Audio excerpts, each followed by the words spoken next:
የተከበራችሁ ውድ ተማሪዎች እንደምን አላችሁ? አብረን እያየን ያለነው ትልቁ ርዕሳችን የስኬት ምስጢሮች ለተማሪዎች የሚል ሲሆን ርዕሱ ስር የተለያዩ ምክሮችን ወደ እናንተ እያደረስኩ ይገኛለሁ። ዛሬው ደግሞ ሶስተኛውን አብረን እንመለከታለን። ሶስተኛው ዘዴ ደግሞ SQRRR ዘዴ ነው።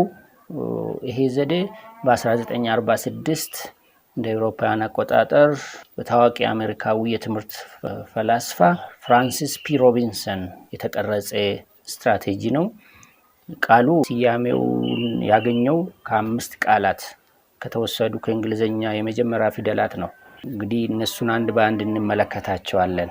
እጅግ አስፈላጊ ጠቃሚ የሆነ ዘዴ ነው። በደንብ ተከታተሉ። መከታተል ብቻ ሳይሆን በጥናታችሁ ጊዜም ተግባራዊ ማድረግ አለባችሁ ብዬ አስባለሁ። እንግዲህ SQRRR እነዚህን አንድ በአንድ እንመለከታለን እና የመጀመሪያው ፊደል S ነው።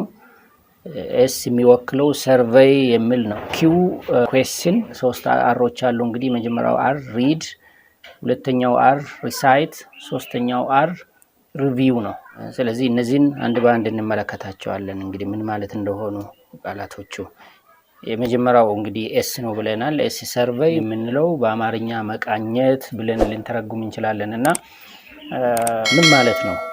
ይሄ ስትራቴጂ ይሄ ዘዴ ምን እንድናደርግ ነው የሚፈልገው ብለው እንመለከታለን።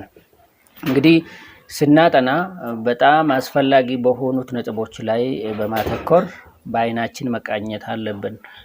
100 ገጽ አለንና 100 ገጽ በእኩል ደረጃ ትኩረት ልንሰጣቸው አለብን ብለን የምናስብ ከሆነ የጊዜ ማጥፋት ነው። ምንም ውጤታማ ሊያደርግን አይችልም። አንዳንዶቹ የምናውቃቸው ሊሆኑ ይችላሉ፣ አንዳንዶቹ አላስፈላጊ ሊሆኑ ይችላሉ።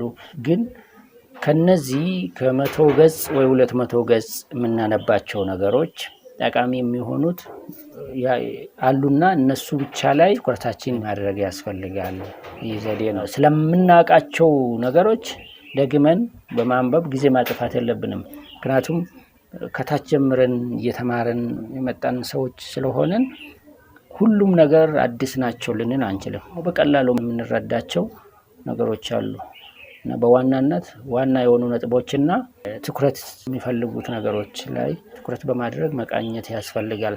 ዘዴውን ስንጠቀም እንግዲህ በዘዴው ስር ደግሞ ዘዴውን እንዴት እንተገብራለን፣ እንዴት እንጠቀማለን ብለን ካለን ደግሞ ልናተኩርባቸው የሚገቡ ነገሮች አሉ ስናጠና ይሄን ዘዴ ስንጠቀም ማለት ነው። አንደኛው የምናነበውን መጽሐፍ ሊሆን ይችላል፣ እኛ የያዝነው የራሳችን ኖት ሊሆን ይችላል። ግን የምናነበውን ነገር መግቢያውን በደንብ ማየት። ምክንያቱም ተጨምቆ የተቀመጠ ጭብጥ በመግቢያው ውስጥ ልናገኝ እንችላለን እና መግቢያውን በደንብ ልንረዳ ያስፈልጋል።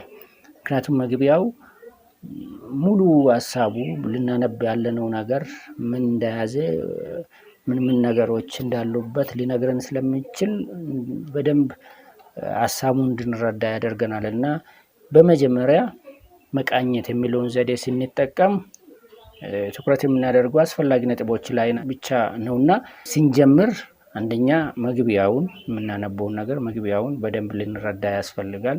ጭብጡ እዛ ውስጥ ሊኖር ስለሚችል። ሁለተኛው ርዕሶችና ንዑስ ርዕሶችን ማንበብ። አንድ ጊዜ ርዕስ ብቻ በማንበብ በስሩ ያሉትን ሀሳቦች በደንብ ልንረዳ እንችላለን፣ ወይ ደግሞ በመጠኑ ከርዕሱ የተወሰነ ልንረዳ እንችላለን። የተቀረውን ደግሞ በፍጥነት በመቃኘት ሙሉ ሀሳብ ልናገኝ እንችላለን። ስለዚህ ርዕሱ ምንድን ነው? አንዳንድ ጊዜ ርዕስ ሳይገባን ንዑስ ርዕሱ ሀሳቡ ሳይገባን ወደ ንባብ እንሮጣለን እንሄዳለን። አይደለም። ርዕሱን በደንብ መረዳት ያስፈልጋል። ምንድነው ርዕሱ? ንዑስ ርዕሶቹ ምንድናቸው? ሀሳቦቹ እና ሊዲንግ ናቸው። በስሩ ስላሉት ሀሳቦች በደንብ ሀሳብ ሊሰጡን ስለሚችሉ ርዕሶችና ንዑስ ርዕሶችን በደንብ ማስተዋል ያስፈልጋል። ሌላው ስዕሎች አሉ፣ ቻርቶች አሉ፣ ግራፎች አሉ። እነዚህን መቃኘት ያስፈልጋል። ሀሳቡን በሰፊው የሚያብራሩ ኤድ የሚያደርጉ ኢላስትሬሽን የሚሰጡ ስለሆኑ ያለ ምክንያት አይደሉም ስዕሎች፣ ግራፎች፣ ቻርቶች ጽሁፍ ውስጥ የሚገቡት።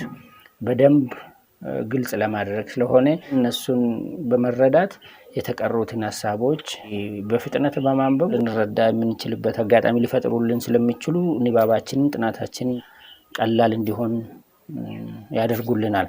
ሌላው ደግሞ የምዕራፉን አጠቃላይ አንቀጽ ማንበብ ሰመሪውን፣ ምክንያቱም ሰመራይዝ የሚደረገው የቦዲ ውስጥ የተነሳው ሀሳብ ስለሆነ ምናልባት ጭብጥ ሀሳቡን በአንድ አንቀጽ በሁለት አንቀጽ ሰመራይዝ ተደርጎ መጨረሻ ጽሁፉ ላይ ልናገኝ ስለምንችል